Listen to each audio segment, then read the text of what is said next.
Tony Knopp. How are you? Nice to meet you.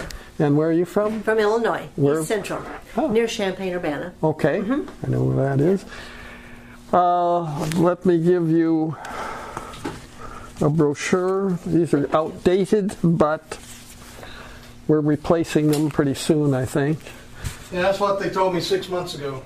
Yeah, well, I met with the president at TSC just 2 days ago, so I think something may be happening. Talking about our brochures here, we were on 6 months ago. You can keep these on hand in case you need them here. Gorgas. I want to hear about Gorgas. I don't know anything about. I know he's famous. Okay. That's all I know.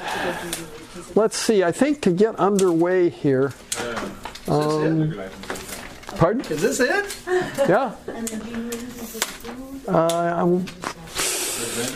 Let's go back this way. I need a place where I can roll out these maps for a minute. Oh, good luck. We'll find some place. Yeah, come on back. Everything is covered, huh?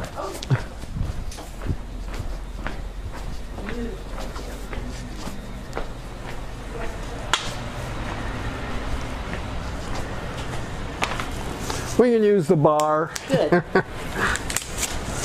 These are historical maps of Fort Brown, so I want to give you a little orientation of them. Let's see. This one, they're kind of cumbersome because they're so big. Let's start looking at it this way. Okay. Here's the Gulf of Mexico, and here's the Rio Grande. And you notice how it winds and winds and winds its way all the way over here. And you can see Fort Brown right there, and there's Matamoros. And this is from 1847, which is right in the middle of the U.S.-Mexico War. That's when this map was done. So you get kind of an idea of how far you'd have to come in by steamboat or other means to get up to what became Fort Brown. So that's just to give you a little orientation. And let me try this one. Turn it this way. And here you see a much closer view. This again was about the same time. Here's Fort Brown, and this is the image of it, basically. Notice it's like a six-pointed star, and it's right by the river and Resaca over here. Let me see this part. And here's Matamoros. Casamata would have been somewhere here as well, in this area. Ah, really? Like the Mexican side. Sure. So let me roll those two up, and we can show the third one, which is this is at the end of the Civil War, as I recall, and you get a better. Now it didn't look as neat as this, but at least you get the idea. And here would have been the river down here, and this part of the fort still remains. This part right here. You can barely make it out because it's not nearly as high as it was back then, but that's a portion of it. Up from the ground is it's probably about 3 feet. 3, yeah. And I had a hard time seeing any of it. yeah, well, you have to. Yeah. You can see it right there by the cannon. Yes. Yes. Yeah. Well, you can see a hump there, and that's just it. That's what it is. And you can see it better when they mow it, but they don't mow it very often. The golf course. Hang on a second. The golf course Maybe over here. is down here. The driving range is here. Okay, so the fort would have been at the very edge of the river. Yep. Okay. And here you can see Matamoros, and here's Brownsville. By this time, there's already a Brownsville, and here's Fort Brown. See? Okay. So you've got a little bit of historical orientation that way. Now, this then became the whole Fort Brown, right? Like, although this is the actual Well, here, I can show you what I call the second Fort Brown, and that's this. Okay. And this is right by the so-called Gateway Bridge into Matamoros. That's where the second fort was established, a permanent fort with buildings and so on. The first fort was dirt. When they did the World War I, they were training out of this area over here? You bet. If I can get this. And the second fort he's talking about where they built up, apparently during the Civil War it got pretty well burnt. Yeah, it was destroyed in effect. And then after that they rebuilt. Now, when they rebuilt, did the storm of 1867 tear it up again? I'm sorry. When The hurricane of 1867? Oh, yes. The hurricane of 1867 hit just as they were beginning to get underway with the third version of the fort. Okay. So all the buildings you're going to see are basically 1868, 69, and later. So post-Civil War. Yeah, I'll let that roll up. And First time you rolled those out, I thought I had the camera on. yeah, I wasn't recording. That's okay. I got enough of it. glad anytime you want to do anything with them. Press the button. Yeah, yeah. And so all this story that I'm going to be telling you about is pretty much in this brochure too, so you can reflect on it later if you feel like it. We're going to take my car and go over to the original fort first, because we got such a small group. Yes. Then we'll come back to the old buildings and we'll walk around them a bit. Yes. I like that. Unless you all want to walk. Well, I think have to run I think over there. Jesus could jog or something. Actually, that's a pretty good walk. Yeah. Yes, it is. It would be. By afternoon. It's closer than it really is. Yeah, but it's probably a good mile. Want to take some waters with you? I'll take one. Are you coming? No. No. I have to run out of these snacks and stuff. Need a bottle of water or anything? Take a bottle of water? Oh, wonderful. Thank We you. may have to do some battle over there. So Are you okay it's with just jumping over? I'm fine, thanks. Do we have our machetes? You might need it. I'm in the Cadillac there, so. Yeah. Thank you, sir.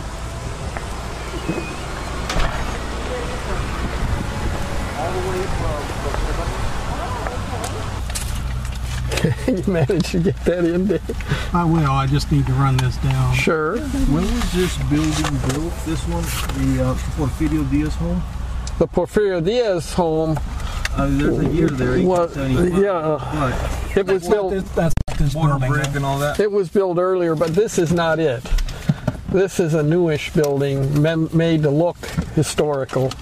The Porfirio Diaz home, so-called, is long gone. Was it here in 1875? Was that? You talk about Diaz coming here and was in a building that leaked, and then he Yes. went over. Did he go to the Stillman House or Yes, this one here? Yes, he moved into the Stillman house. I've been telling people he was in this building over here, Which one? the previous one to this. Yeah, he was. When it leaked, then he moved into that one. Because I was telling him that he come over here and then he stayed here for a short period of time and dealt with the council next door. No, he moved into that. And then I was reading just recently where I thought he's up here trying to get support, but they're saying that no, he was actually collecting arms for his Both. revolution. Both, yeah. He was getting financial support from a lot of powerful people down here. And I had told them, hopefully this is correct, that one of the conditions for support was to try to take care of Cortina. Well, that was the result. To manage him. Yeah. That was certainly what they were pressing for, and it didn't even need to wait for Diaz to do it. Already, Lerdo de Tejada, the previous president, had collected Cortina and deposited him down in Mexico City. Okay. But Cortina decided he was going to support Diaz for the Diaz revolution. And so there was some question as to whether they would continue to hold him down in Mexico City. When did Diaz go back to Mexico, or like 76. 1870? Yeah, he took power in 76, right? Yep. He's in power for about 35, 36 years. On Earth.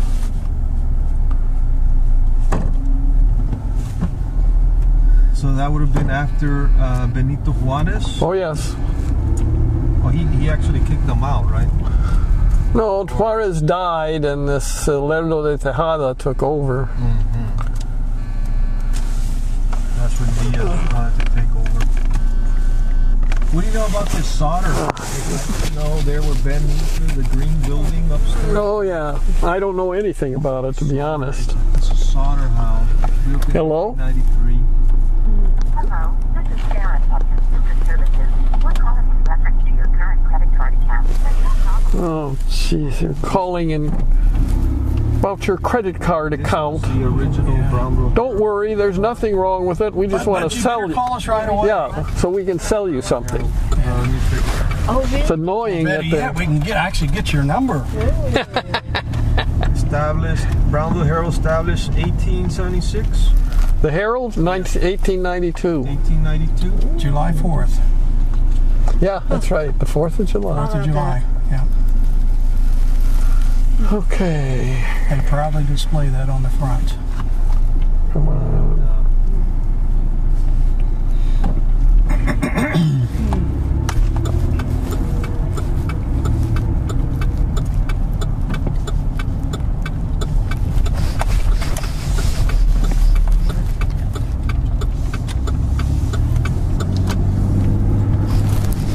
And then Malfi was the editor of which newspaper? That was earlier. Or something like that. Yeah, I can't remember which one. Civil War, right? Yeah, that was earlier, a lot earlier. I think we have one book left, the Maltby Brothers of the Civil War. Really? There are 3 of I them. didn't even know they'd done that book. He was the editor of the Ranchero or something like that. Yeah, there were 3 brothers. One was the Union, I think one was Union, one was Confederate, and the other was the newspaperman. Or there may be 2 Confederates. One of them was in, I think, Vicksburg. From what I read is whoever was in power, everyone here went for. There's a statue. The guns. Statue of an oblate priest. That's what that's about. The early missionaries here in the valley. So this was the second Fort Brown. We're in the second Fort Brown. Yeah, this had been the area right in here. There's a picture right there. Yeah. And the existing buildings are Over there. back To the over left. there. You see all those buildings, brick buildings? Those are the second Fort Brown. And this is where the cemetery was originally? Yep. The Fort National Brown Cemetery, National Cemetery, was here on this island. Now, And here's the chancery of the Catholic Church. Did they move the graves? all the Yes. graves? Yes. Moved to Louisiana. Moved to, oh my God. Alexandria, Pineville, Who were some of the people there? Alexandria, okay. soldiers. Yeah, it was soldiers primarily. Uh-huh. They moved a couple That would have thousand. been a great thing to see, right? Like who were the ones that gave their life?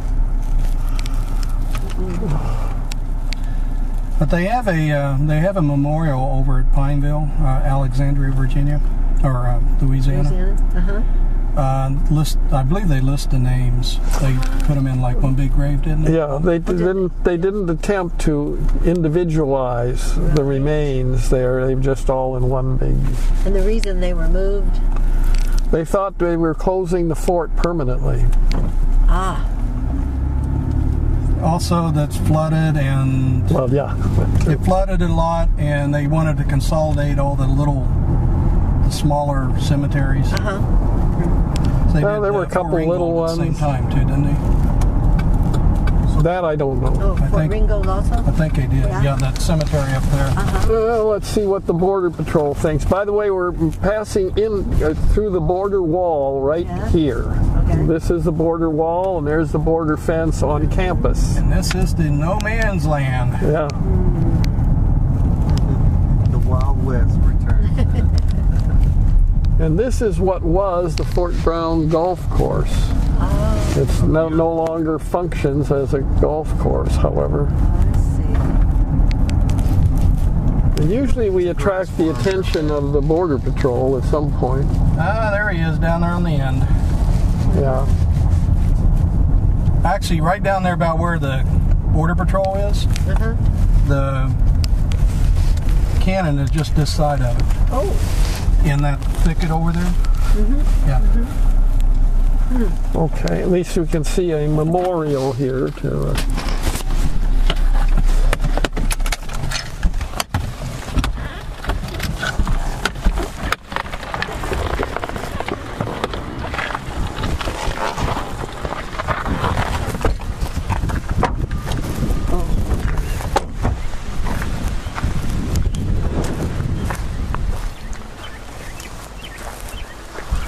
Yeah, they relocated this stone here from the 1936 centennial of Texas independence. They had it down there where the fort remains were, but they relocated it here when they put up this giant flagpole and these two markers provided by the descendants of Mexican War veterans. So this fort was built 1848 also? They began building it? 46, yeah. 46? Yeah. And I'm not sure you New can... now fort, you have to turn a light on. Right, it's hard to read. the new fort was then built later on, right? Down by after the war. Yeah, let's see. Fort Brown, Fort Taylor. They called it either Fort Taylor or Fort Texas. Renamed Fort Brown, May 17th, 1846. Honor Major Jacob Brown, who died here in its defense. It's a garrison by the blank infantry with companies, etc., etc. Original dimensions: 800 yards perimeter. So a football field and a half or two maybe. Perimeter, 6 bastion walls, 9.5 feet high, parapet 15 feet. In other words, they dug down and piled it up so it would be 9 feet high inside, but 15, 16 feet outside in case anybody came to attack. And that was the point of the bastion walls. Came to points because you could go out into the point then and fire along the wall. Yeah. And Cover all areas, get Yeah. people in crossfire. Right. Major Brown was, according to the representations I've seen, standing by a cannon in the fort when a cannon shot hit him in the leg, and he died from that a few days later.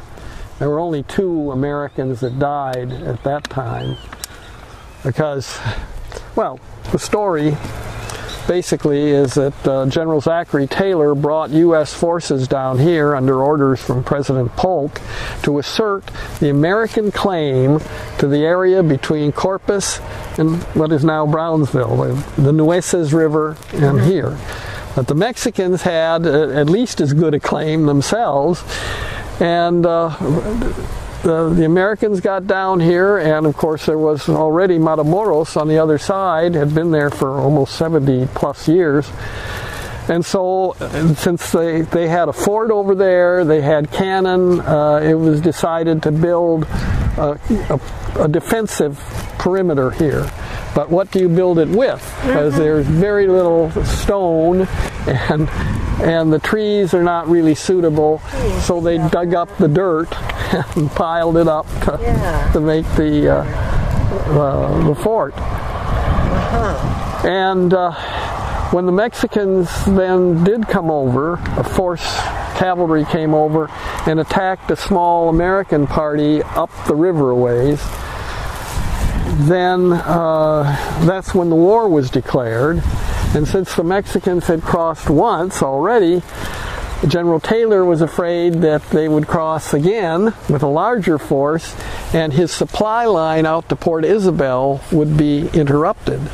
So he took most of his force out there to protect his supply lines, leaving, I've seen different estimates, but 500 to 700 men here with Major Brown.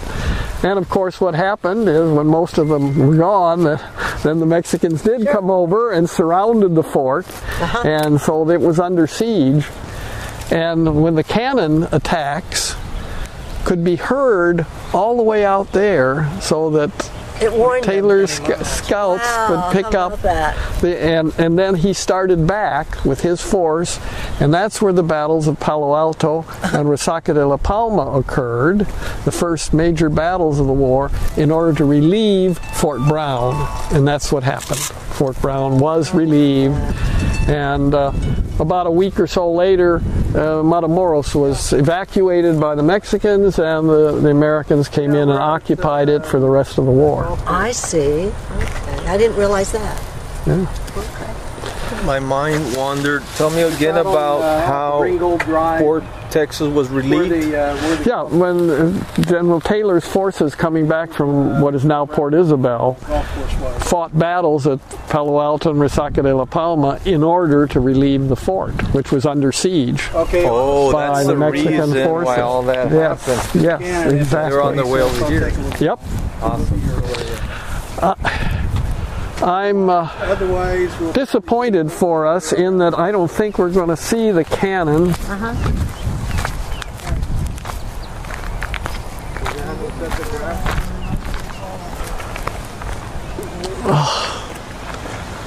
Let's see. Is it behind the truck or? Yeah, no. No? In front of the truck. In front of the truck. Okay. Which is on a levee road there. Yeah. Okay. In front of that, coming towards us, do you see kind of a low rise there? Yes. Well, that's one of the walls. You interested in walking down to it? There's a path here we can get most of the way on a path. If you want to walk, I'd be happy to walk. I don't know who wants to walk. I never push people. I don't mind it. Okay, we'll give it a whirl then. And Juan was telling us there's a couple more people that want to come, so I told them we're down here, so I think they're come down to meet us down here. Well, they showed up late. Yep. You have to do 10 push-ups. Darn right. Well, what we found is if you try to walk through the grass, it's kind of bad, but there's a sort of a pathway here. There's some blockages along the way, but it's not too bad. This is the original golf course. Yeah. Oh, I should tell you, when they had the dedication of those two markers there and talk about the battle and the fort and all, and the flagpole, I was down here and they had I think it was the Hannah High School band was there to play and so on. Here are the golfers. This was the first tee right over here, and the golfers were coming out and looking. There's the bands playing and big celebration. How about that? Just make sure that this thing is on. Okay. I mean, I hate to. I haven't touched it. No, but. Okay, it's recording. All right, very good. Wiring. That's great. 30 minutes. Okay. Hey, look, artifact. Yeah. We found something.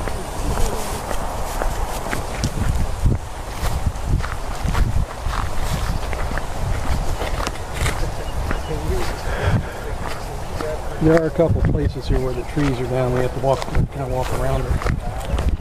But for the most part, it's No, that's fine. this This is fine. fine. Through the grass. Oh, no kidding.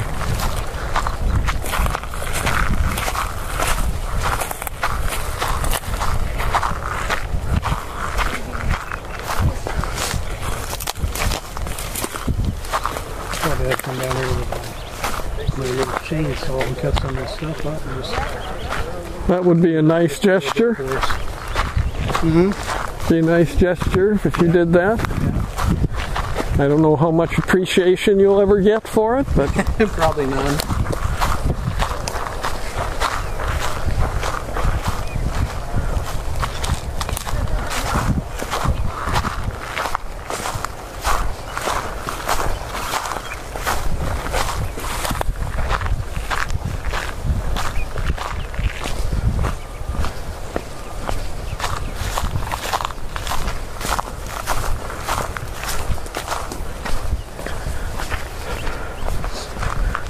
very nice day. Sure is. July and August for like this. Jeez. That's why I try to schedule be out of town as much as I can. Then So we're not tempted? We're not tempted to Shanghai you? I'll be gone as much as I possibly can.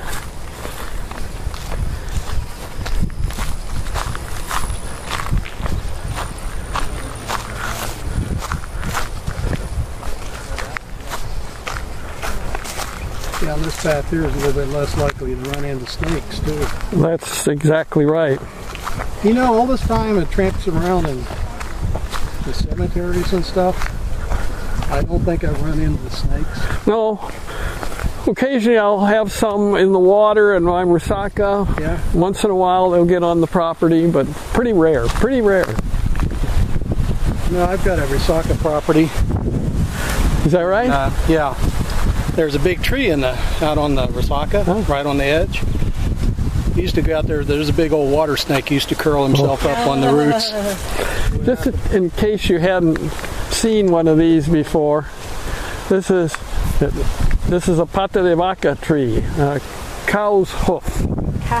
They call it because of the shape of the leaves on the tree. And it has a beautiful orchid-like flowers, which makes it very appealing. Is it a tree or? Yes, it's a tree. The way they've got it, it looks like a bush. But if they're done right, it's a tree. And it's like so many trees down here, they will sprout anywhere along the limb and grow. Yeah. Not like the ones up north. Yeah, right. Well, let's see. Go straight, and then we'll cut through the thicket. Okay. Oh, I see. We still got a turn here.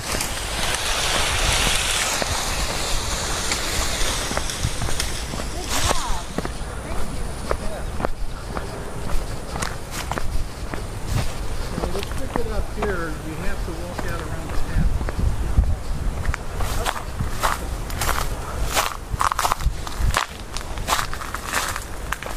This is actually better than trying to walk through the grass. Oh, yeah, sure. What's the best way through here, Dave? That way or this way? I think left. Yeah, I think probably. This looks worse than Hold on. Is whatever. this That little one of the creek. Dr. Knopp? Is this one of the walls here? Pardon? No. Wait a minute. Yeah. But let me get in a better position to be oriented to it. Well, if it is, yes, it it would be is. an outer. It would be a easterly wall. And towards the east. Kind of the east. Sort of. Because the cannon is Yeah. up here. Yep. And there's not much. This might have been what they used to water the lawn, water the golf course. Oh, yeah. Or it might have been a bunker, sand trap. Water hazard, maybe. Now, this is nice and clear up here. I think these were the Sand trap, bunkers, yeah.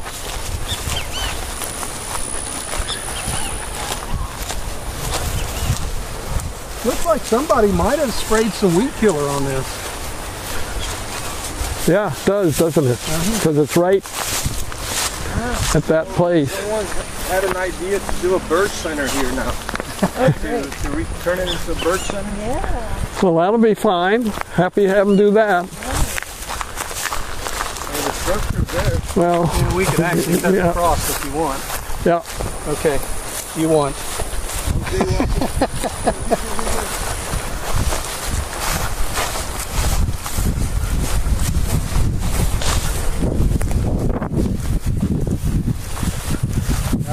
11. T. Eric was telling me when he was golfing, they would come down here. When they had to take a leak, they're far enough away. They go into this thicket down here. Yeah. Well, just through this thicket is where the cannon is.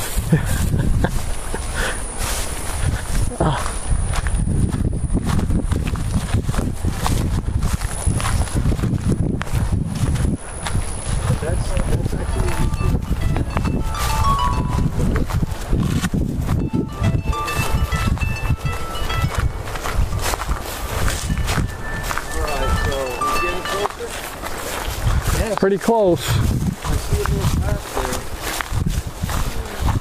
Okay, well, we're still down here at the golf course, but we're all the way down by the cannon now. So basically, they just need to wait.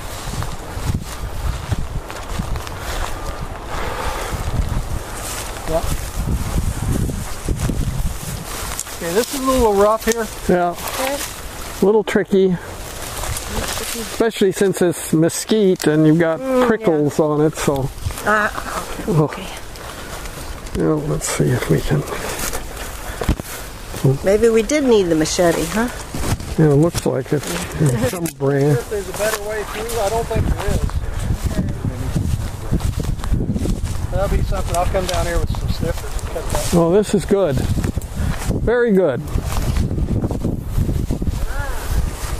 Watch your head in some of these places, like right here.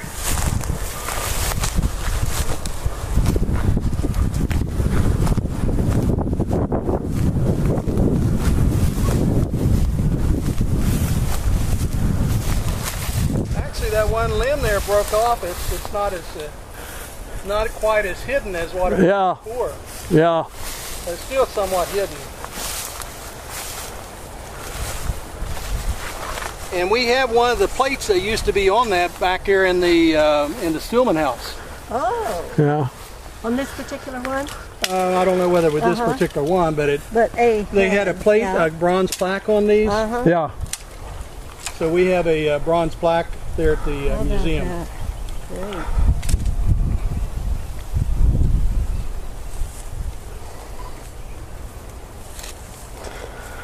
All right, come on. Okay, and this mound of dirt over here, this is what Dr. Knopp was saying, I think is what's left. Oh, wow. Pardon? You know what? This is what. Yeah, that's the wall there. I had never seen this right here. Yeah. This is the first time I see this. Wow, I would have never guessed it was a cannon. Great. Well, and from Google Maps, it's blocked by the trees. Ah. However, I did put a marker in Google Maps that shows the location of it. Because they had Fort Brown down there where the plaques were down there. Ah, here's Fort Brown. No, that wasn't Fort Brown. Okay, let me give you a little orientation. This is one of the walls right there. Okay. And it opens out. Brick walls? No, dirt. It was all dirt. Everything was dirt. And it opened out into, this was one of the points. Okay. And that's the other wall there, going that way. Oh, wow. See? Oh, really? Yeah. So you had 16-foot high dirt walls? Well, from where they dug up, where they dug down, yes. But then the But parapets about were 9.5, 9.5. from inside. Whoa. But there was no brick. No, No. all dirt. Brick probably didn't come into It's what they call breastworks, right? Yeah, Earthenworks. earthworks. But Where they got, oh yeah, they dug from that side, right? yeah, exactly. just dug, yeah. Exactly. So when it's They basically did a moat on the outside to make it deeper. yeah, Right. Where they had to have Yep. a longer climb. About to get 20 up there. feet wide. Those shovels were at work at dirt, that time. The Oh, yeah. moat like. oh, over on that side of the wall. Yeah, I don't know. It's they dug down a ways. Probably would have Just to been. use that dirt, Yeah, right? exactly. When they mow this, you can see it a lot better. yeah, You can sure. identify it. Actually, in the past, I've gone up on the path, but the border patrol don't like it doing that. Oh, they don't want you on the levee? No. Is that what you Is said? that federal property now or no? Or is it just eminent domain? This belongs to the International Boundary and Water Commission. Ah. And And where do they belong to? government, federal government. U.S. But it is in the possession of Texas Southmost College presently as a tenant in effect. What can we do here with it? I mean, can we do anything? Well, that's what the National Park Service is looking into, to turning this into the rest of the story of the beginning of the Mexican War with Palo Alto. Then we have Resaca de la Palma, and then here is the other part of the story. He's off on somebody else. Yeah, probably those people that are looking for us. He's got a couple of illegals. Oh, they got one over there, buddy. Well, Doesn't look like anybody showed up yet. I'm going to walk it back this way. Yeah, the grass doesn't look that bad. No.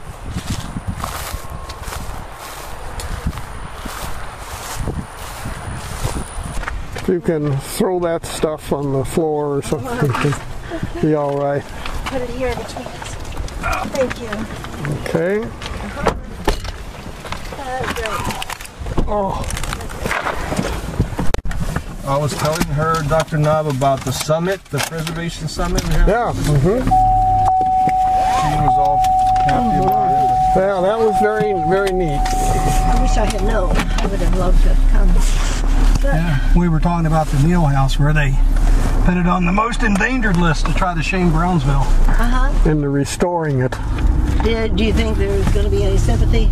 Yes. Yeah, I think there will be. The thing is that there's a lot of private talk. There's not a public talk about it, but I think now it's a public thing. Yes, you're exactly right, Jesus. It's become a public concern. I just read the closest city to us, which is where the University of Illinois is housed. A businessman just bought one of the mansions and is going to have it restored. And that's a win-win situation. You bet. A lot of Well, advertising. that seems to be what happens down here. Yeah. You know, individuals have been. Right.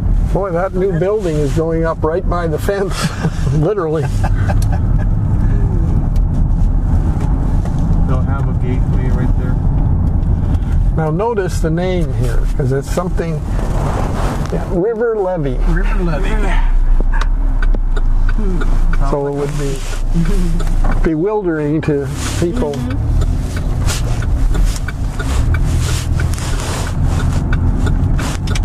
Just past Ringgold. I would never have known that was there. And I just found out something. They had the barracks building that's right over here, somewhere off of Ringgold. Oh. That I don't think I've ever seen that listed. Watch out. Well, I don't think I've ever seen that pointed out on the tours. These are timeshares right here to your left. Really? Yeah. How about that? There's supposed to be a big building over here, a big long building that was like the old barracks building. Yeah, it was used by the police Beautiful Resaca. for a while, and I officed in one of those barracks buildings Is when that I it, first the Calvary came here. building? No? No, maybe they moved it now. Accounting classes right there in that building. This one here on the left, the cavalry. on the lighter, the cavalry building. Oh, great. Okay, we're coming Where up are in they? that direction. We'll be there in just a few minutes. We'll be in that vicinity in just a few minutes. We're in a black Cadillac. All right. This is one of the historic buildings. This building right behind you there is the cavalry building. It served as a quartermaster's depot at one point, and as, like I say, cavalry barracks is another. And I think that's the one that I just saw that was kind of physically located a little bit. Separately, yes, that the one. rest of it, yeah. It's the only one that's any real distance. Here, with this building, Rustenburg, is built, we believe, where General Taylor had his headquarters tent. Because of the Fort Brown wasn't big enough, the building, the earthworks for it wasn't big enough for the whole army. So it was strictly a defensive kind of operation, that fort. So we believe Taylor was there. And notice how these newer buildings incorporate the features that you'll see in the historic buildings, the archways, the brick style, etc. It won some awards for architecture. Did it? Okay, so we're supposed to have a couple people waiting on us over here by the morgue area. Okay. The historic part of here. Yeah, we can tell them to get out. They don't wander off. Do you have to have a permit to park along here? Yes, at least in theory. Yeah. This is one of the few places that you can actually get into. I figured he would. Doesn't have a whole bunch of signs Yeah. saying we're going to tow you away. Okay.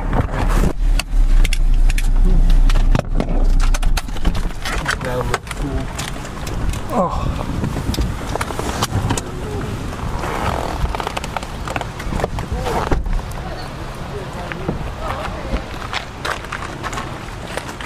I was so anxious to get out, forgot to unlock the seatbelt.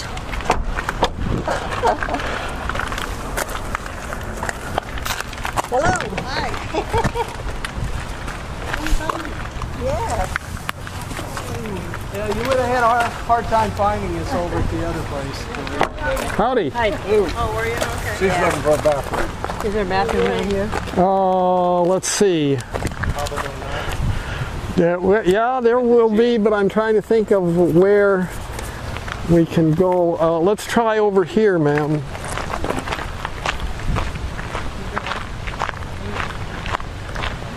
There were some bathrooms.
Oh, here.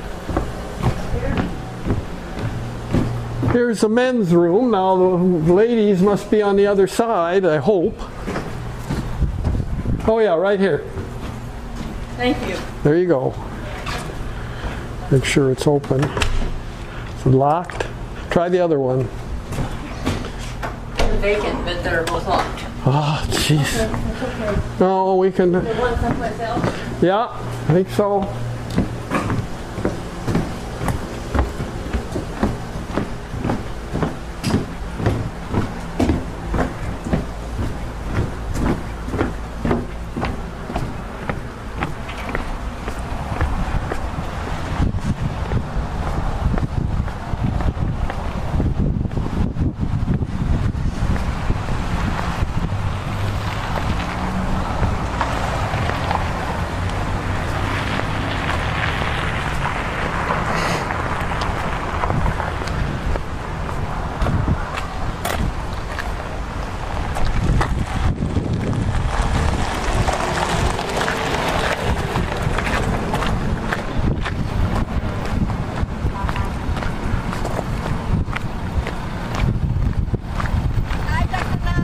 Hi, how you doing? Good.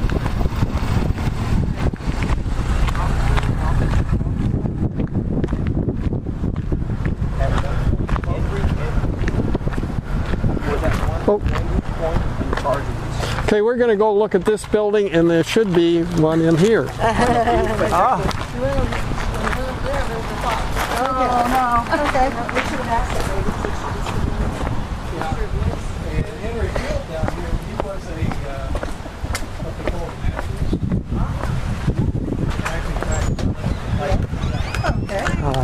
Is there a bathroom in there? Yes, field there museum is, in but Ma'am. it's upstairs. I Well, don't think it's open they to the claim that public. he was Let me rated, see. Let me ask. Let me find related out. We're to supposed Cyrus. All right. Related the Yeah. transatlantic. Oh my. So Zachary Taylor came for some snacks in here, Not exactly. some grub. A commissary? Can you explain what a commissary is? I'm a little. Yeah, that's where they pick up supplies that the soldiers might want to buy, razor blades or that kind of thing. It's like a general store. Yeah. In today's military fort, it would be a what do you call that? PX, A PX. right? Is that correct? Yes. Yeah, Actually, post exchange. PX and commissary. Commissary now is like meats and things like that. PX is all the other. All the other dried up type stuff. Jesus. Great. Snacks.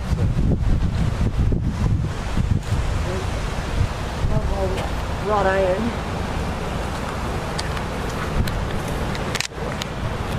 My building that I have, it was originally built by Henry M. Field. That's why I did a little dig on Henry M. Field. It's misidentified from the 2000 survey because it has it one over, but it has the right address, 536 East 12. But that's why I know a little bit about Henry M. Field. Because he's the one that built it. He's also from the Fields Pacheco building. Yeah. But I want to do that. Well, either they're going to let her in or they're not. In any case, let's the rest of us walk down to this table here where I can show you something. this could be a. Okay. So right down this way is where the library is at. That's where the closest. The library. Too far. Maybe in the gym. Maybe the rec center will be open as well. I'm sorry. Anyway, god damn. Anal retentive people. Oh, he's going to try it that way? They're looking for a restaurant. Yeah, I know. Only used 1 year. Huh? It said it was closed down in 1 year. Built in 04 and closed in 05. Is that marker right? Well, let's see what they're saying on it. Well, not this one, but the one up on the thing. Oh, The Texas. 05. No, no, That doesn't make any access, yeah. sense. Yeah, that doesn't make any sense. Contradictory.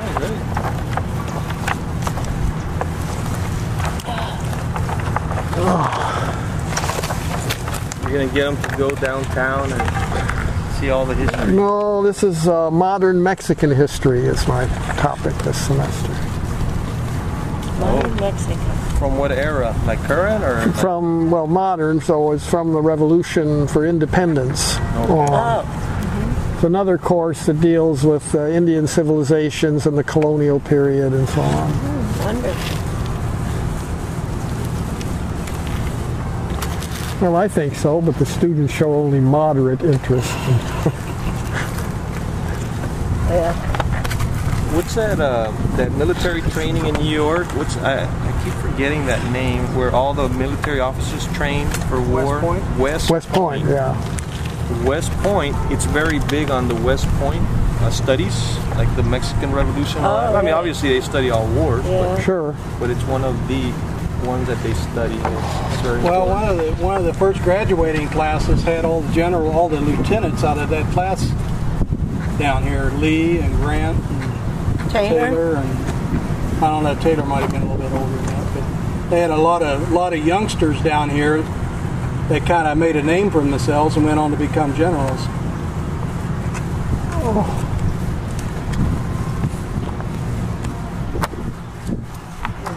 We have a place in, we stay 3 months in Port Isabel. We have a place on the Fingers. Oh, yeah, good. So Nice.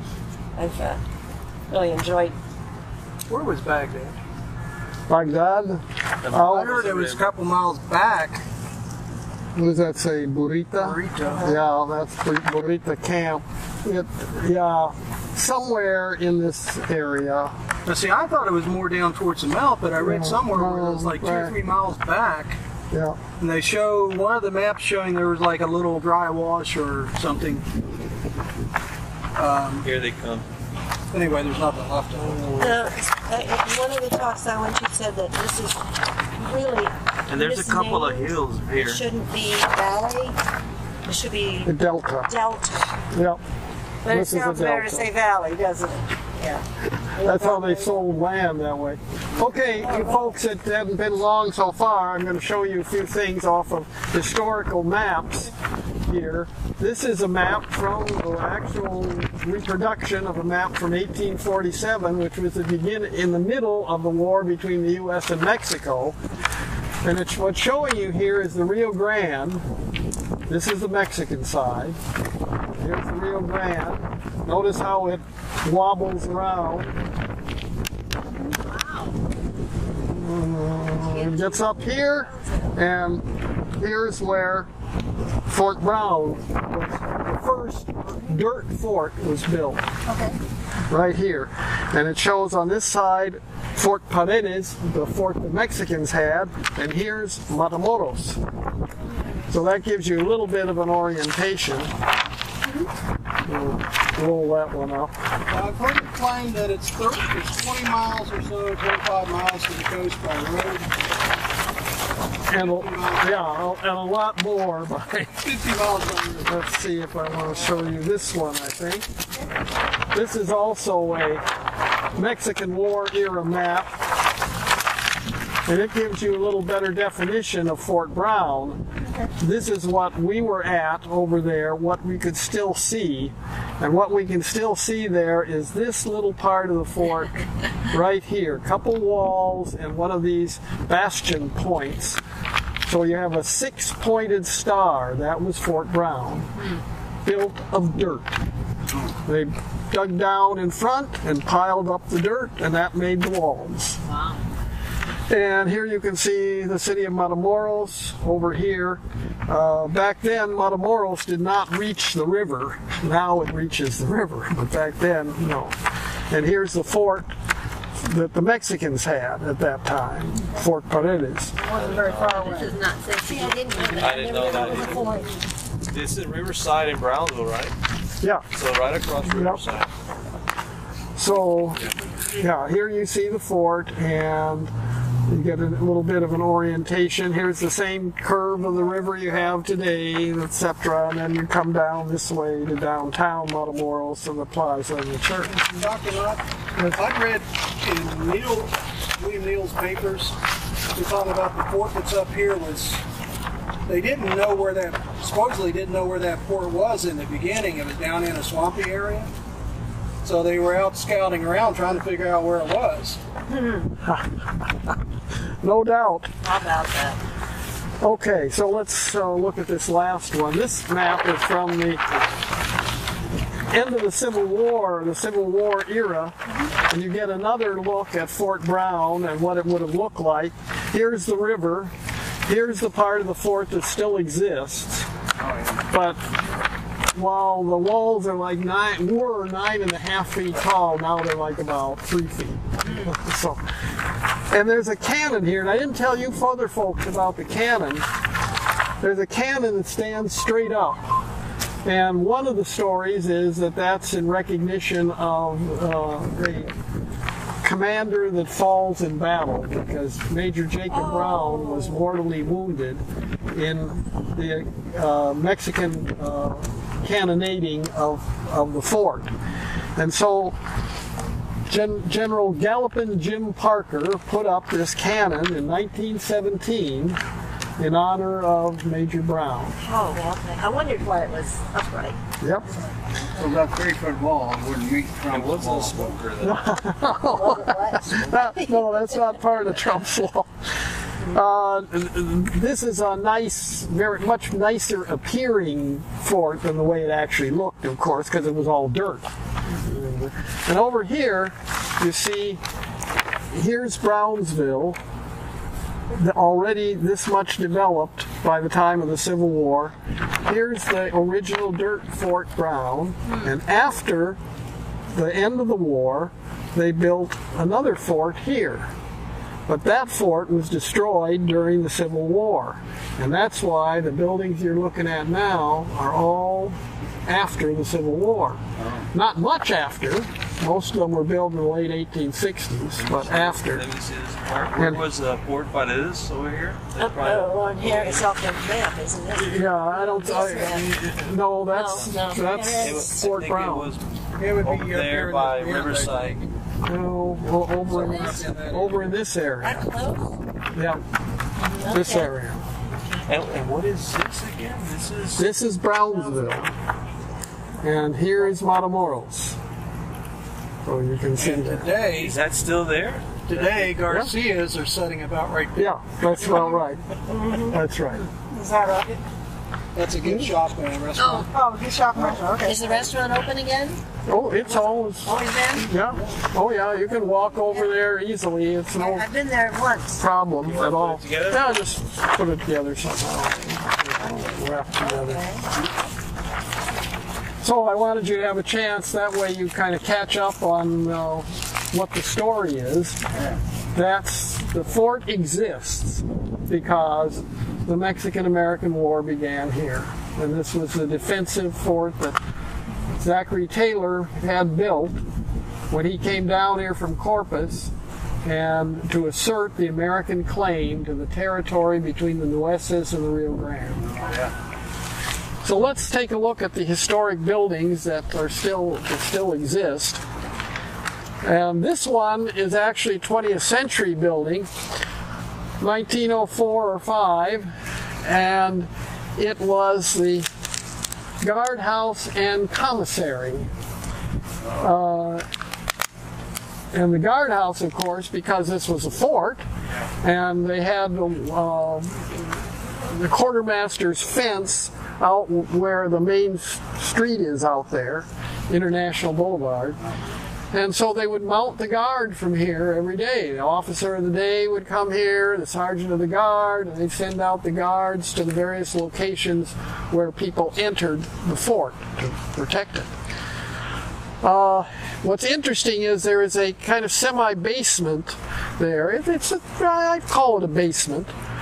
On this building, it's the only one that has one.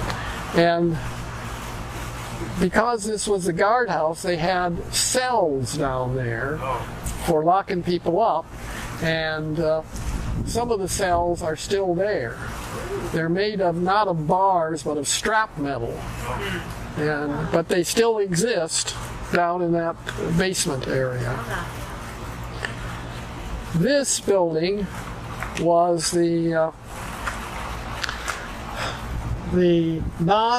bachelor non-commissioned officers' quarters, and then also served as a telephone exchange when they finally got telephones. When I came here, the two buildings were in effect joined together. They put something in the middle so that they could utilize the space more, but fortunately they returned it to its authentic historical appearance.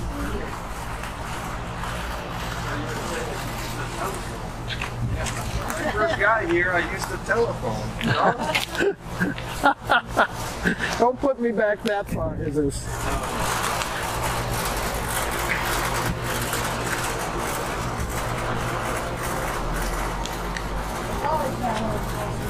This all belongs to the college, Texas Southmost College.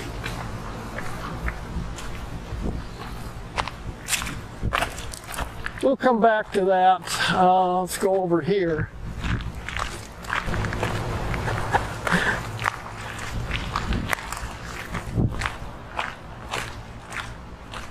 And I want you to look at this building and notice it seems to have been built at different times and by different people, and it was, as a matter of fact.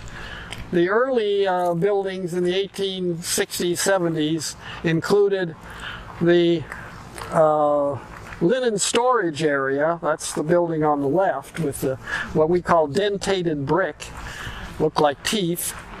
And the tall one there, just that portion, that was the morgue. The other two sections were added in probably in the late 1930s, maybe even as late as 1940. I know the one on the end was a garage for an ambulance. I don't recall what they had in the middle there. But But come over here a little bit and look, and you can see part of the problem of upkeep in these buildings. What they used to do is sandblast these buildings in order to clean them because they get dirty. Right. But the sandblasting destroyed the surface of them. Yeah, look how And you can see where it needs pointing here badly. They use hydrofluoric acid now to clean these buildings, and it doesn't destroy the brick. Doesn't clean as well, but it doesn't destroy the brick. Now you see an archway down here, and I've noticed in several other places when we were walking along over there. And people think, and I thought, well, maybe they had a window down there or something. No, this is support. The way they put the brick in there served as support for the walls of the building. How about that? Okay. This brick would have come from the river back in, what was this built? Oh yeah, these were locally made bricks, surely.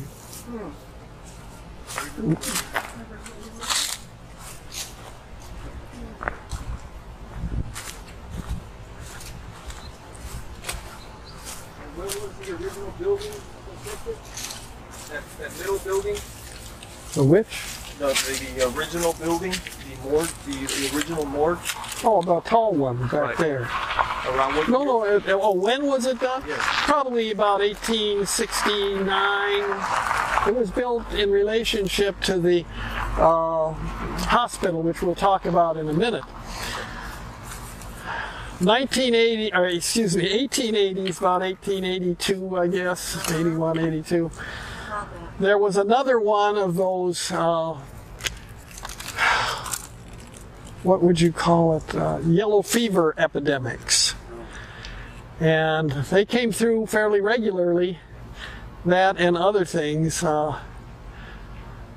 You know, I've been here over 40 years, and I've had typhoid and, you know, so other things. We used to have leprosy here in the valley, as a matter of fact. At any rate, during one of the yellow fever epidemics, early 1880s, they brought down a young officer, medical doctor here, and told him stay out of the wards because they thought you could catch it in the wards. But he went in anyway and caught it and survived. A lot of people didn't survive. And he managed to get back in the good graces of his commanding officer when the commanding officer's sister-in-law came down with yellow fever, and the doctor helped restore her to health, and then they got married. And because they had both had it and survived it, they could never get it again.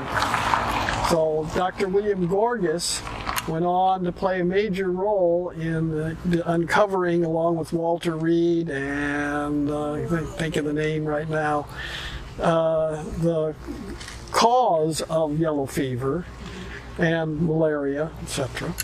And then he was able to utilize what he knew to make possible the building of the Panama Canal. So, very famous story.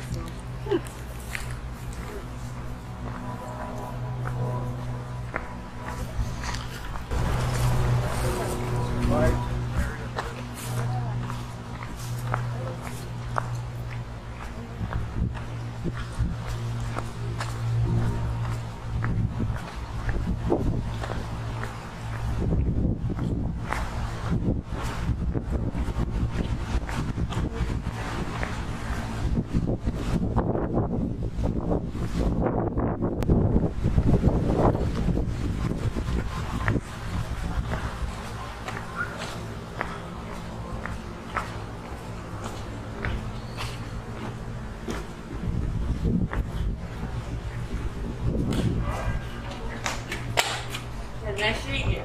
Huh? Nice shade here. Yeah, it sure is. It can be risky, you know. Yeah. You'll notice that how this building, which is the post hospital, how it's constructed architecturally to accommodate the environment. Notice the archways, notice the open galleries, and intersected with other open galleries, and the windows. The idea, we're building them that tall, is that you would, and you folks know this, but a lot of young kids don't know it, that you open at the top and at the bottom, and then the cool air would come in the bottom and the hot air would go out the top. It's not the most efficient system, but it does help somewhat. When they were restoring the interior of this room here, as a matter of fact, they discovered a couple fireplaces, which in a hospital you would need in the winter here. Yeah. This was the college president's office, but I was in there yesterday and meeting with the TSC president, and it's now a conference room, so I think he's upstairs again, where the president used to be. I have an office up there, but this is administrative offices for the college. Where was Mr. Borges's office? I don't think he had an office. He worked in the hospital. Okay. But I'll show you where he did do some work.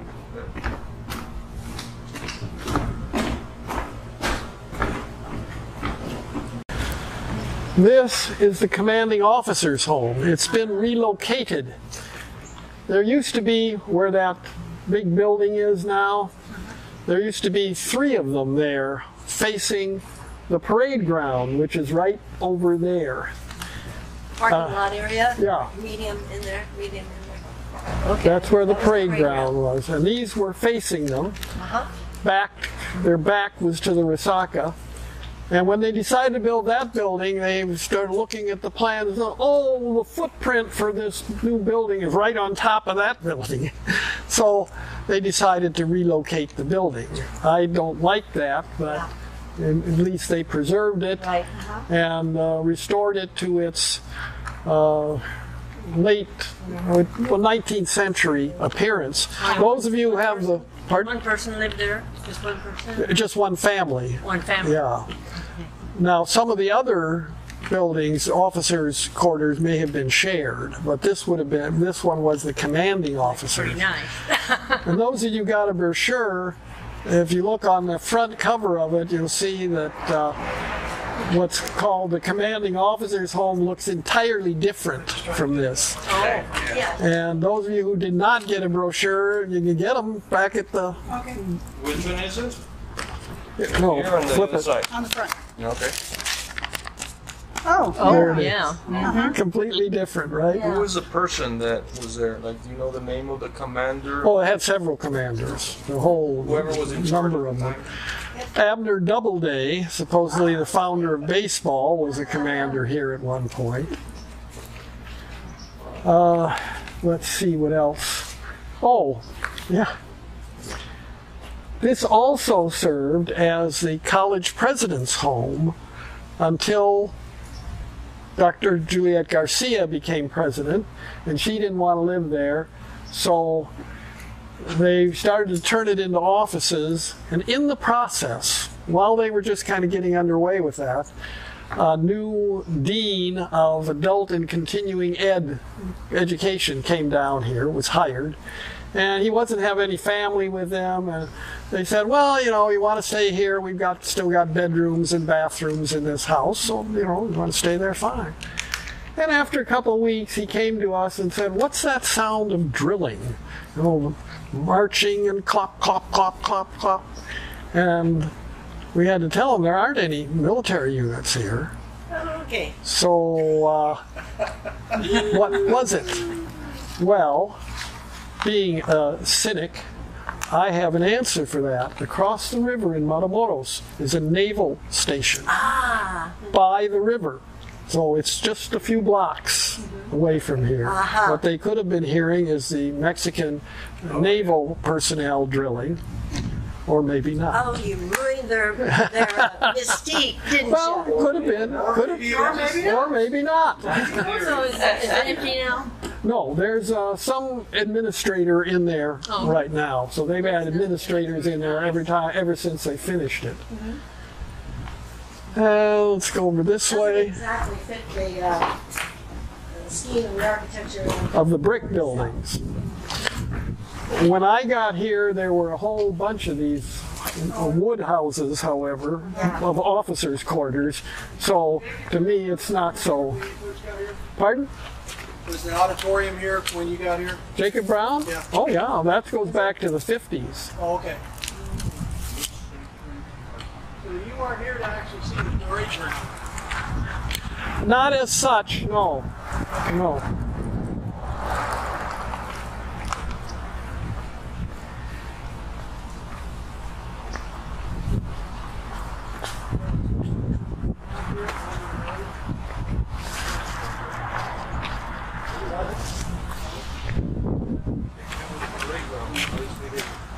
Now this is your best view, I think, of the hospital building, because they put some live oak trees in the way and it's kind of hard to see it from right in front.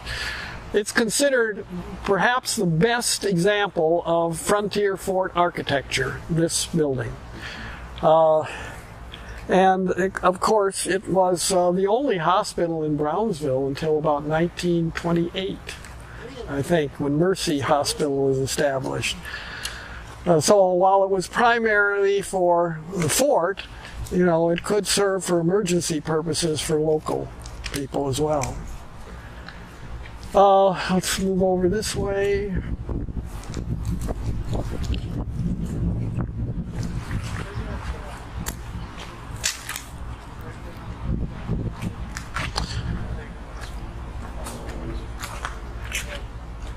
You see where the parking lot is there? That would have been parade ground area right there. And on the other side, up against that road there, International Boulevard, that's where they had the barracks for the troops that were here, many of them, for the infantry troops. Cavalry were in other places. They even had an artillery unit here at one time. So. So is that a church there surrounded then? Pardon? Is that a church with a... No, that's our bus terminal. It's your bus terminal. Yep, right there. Actually, they just repaired it. Yeah, it's fiberglass. You wouldn't think it burned, but somehow they got an electric problem in the top, burned a big hole in it. Yep, yep.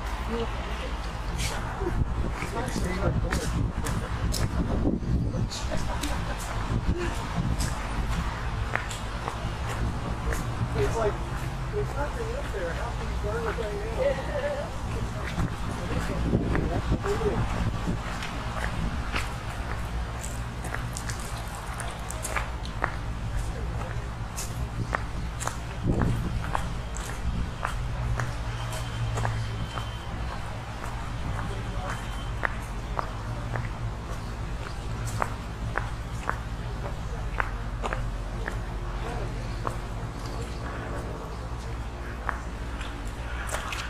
If I go over to the flagpole, there's a marker there, and then you'll start reading it. So let me just tell you about it.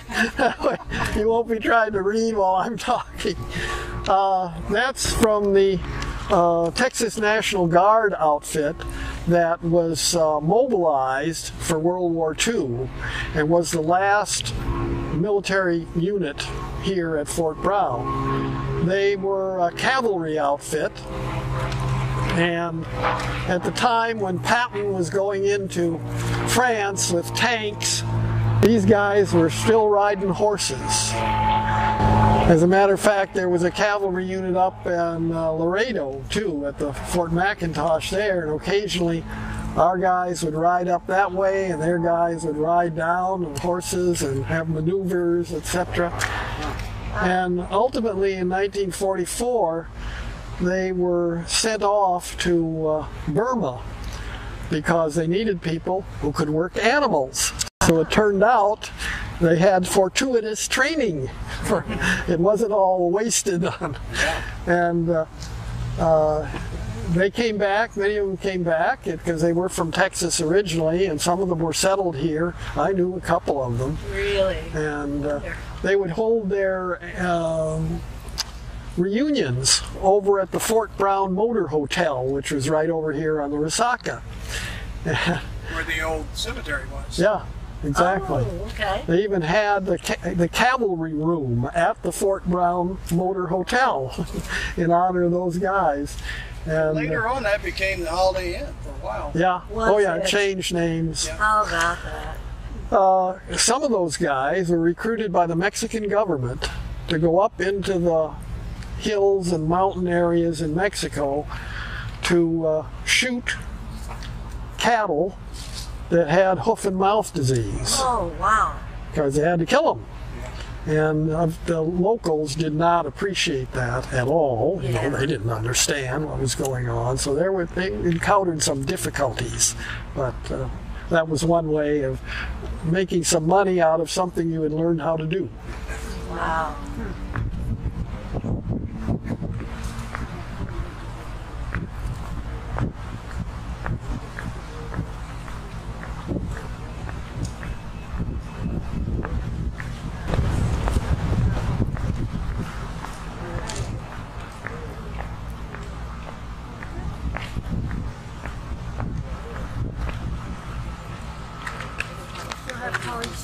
Pardon? College here.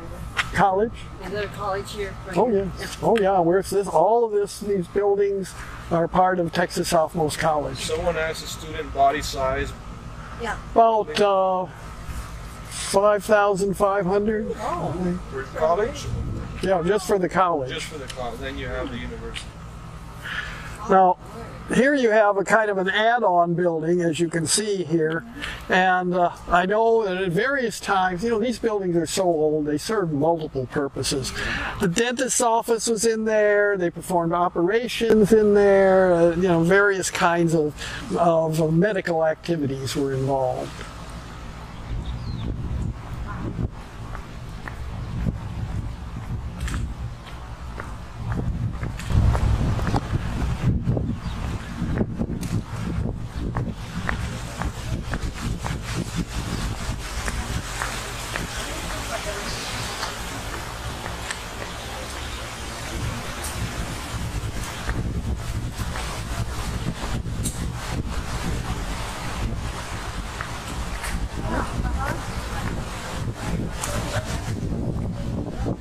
Oh, I think that we're going to talk about the chimes.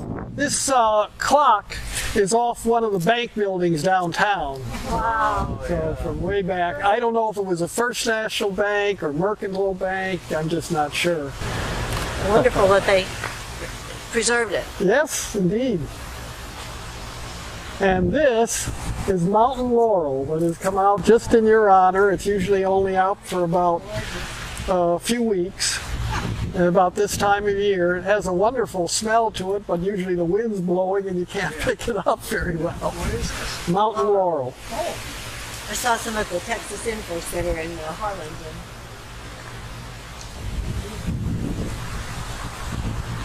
Okay.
Don't make that assumption. Well, this is a building that was relocated. It was originally down where the customs area is for people crossing the bridge, trucks and so on. They'd have them swing back into a area to be checked, And when they expanded that area, this was in the way, so they took it down. And then, you know how politicians are, it took a year for the college to decide they wanted it. But they had all the stuff, so they put it back up, in essence. Yeah. This building dates back to the 1870s, we believe. And it served as, let's see, a place where black soldiers learned to read and write after the Civil War because they had been slaves and weren't educated. It also served as the chapel for the post at one time. It served as the post office, and it was the first home as a museum of the Brownsville Historical Association. They had it for, I don't know. At this location? No, at the other location. Yeah. Wonderful. Ever since it's been relocated, it served as offices for Texas Southmost College. We're talking about the railroad bridge, right? Or we're talking about No, the Customs Bridge. The gateway. Gateway. Because it was down by where the headquarters building was. Just if you continued along Elizabeth Street into the fort, that's where it would have been, in that general area. It reminds me of another house here at Fort Brown. The one, there was a house in the 1850s, Fort Brown version. The wife of the first quartermaster down here came down to Brownsville. Well, actually, she came down to, what would you call it? What we call Boca Chica Beach area. And finally they moved her in. This was during the Mexican-American War, and the U.S. occupied Matamoros, so they put her up in somebody's house down on the plaza in Matamoros. Just told some lady, there's a gringa moving in with you, and in she went, and apparently they got along just fine. But she wrote back letters back home. And one of her descendants collected those letters and edited them and turned out a book called The News from Brownsville.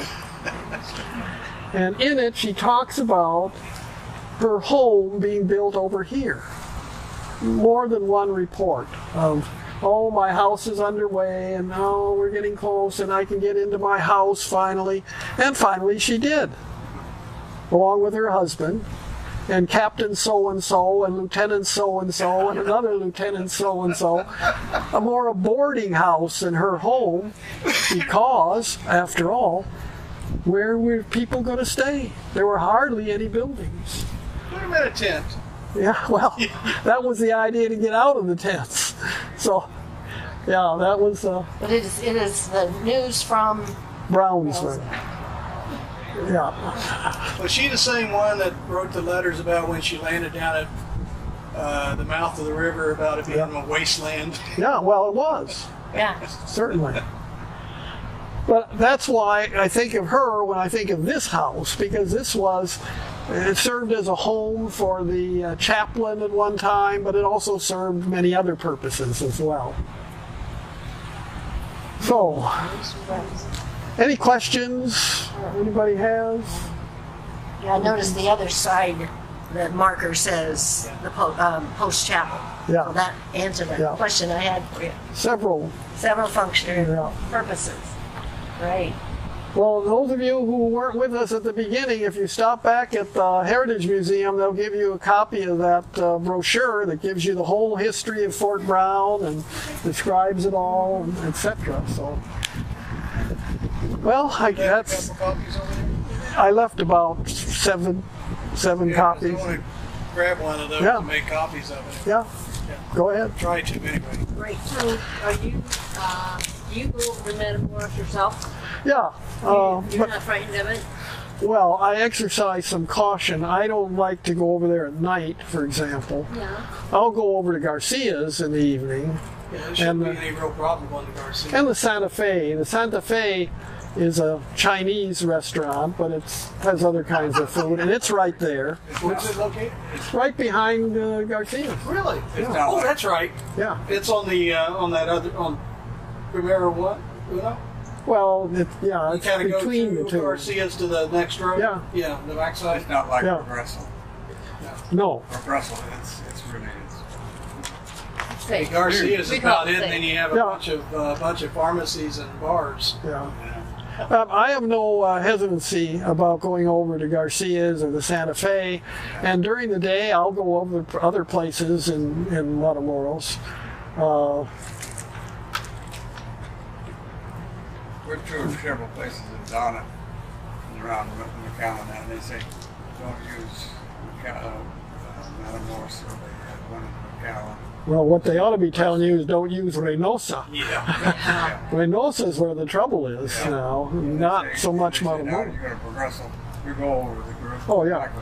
Progresso is fine. This tourist. Because you're there, and Progresso. it's Dennis Farms, all up and down the whole. Oh yeah, I know. It's just and It's tourist it's a shops. place, yeah. Yes, Yeah, yes. it is. Whereas here it's not so much.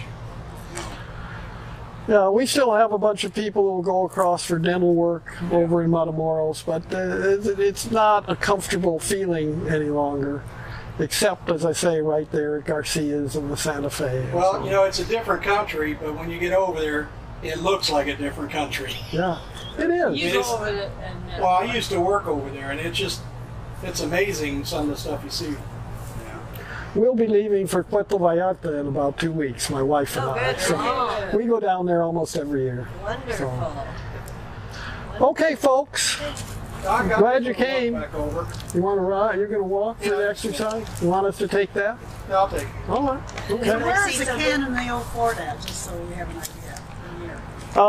When you're, this is so challenging to talk about since they closed the golf course, the parking lot, and right in front of the parking lot is what used to be the driving range. As a matter of fact, you can still see signs, 100, 200, right straight down there. But it's very difficult to see it because they don't cut the brush anymore and they don't cut the grass. So which direction? This way? Oh, yeah. Maybe I can show you. I'll give you an idea of what This way, that way. If you go out of this parking lot, left Okay.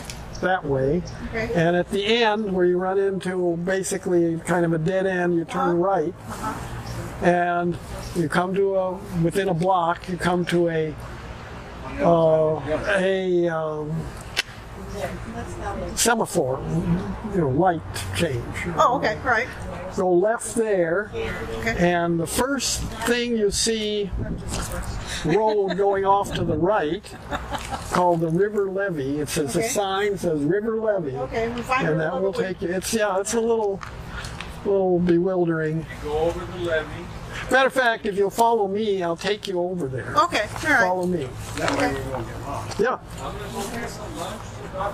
Okay, Jesus. See you later.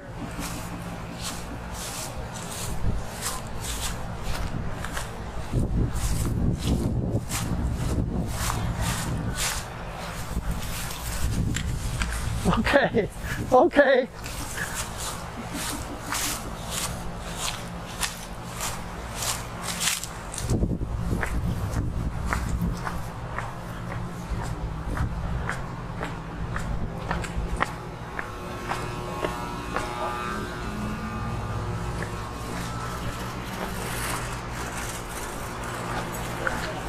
The black Cadillac, yeah.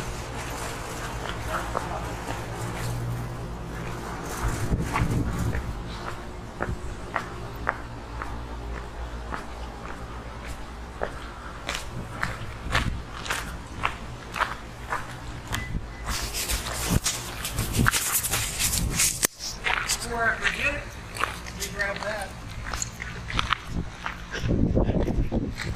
Thank you. Appreciate it. Thank you, sir. Very interesting.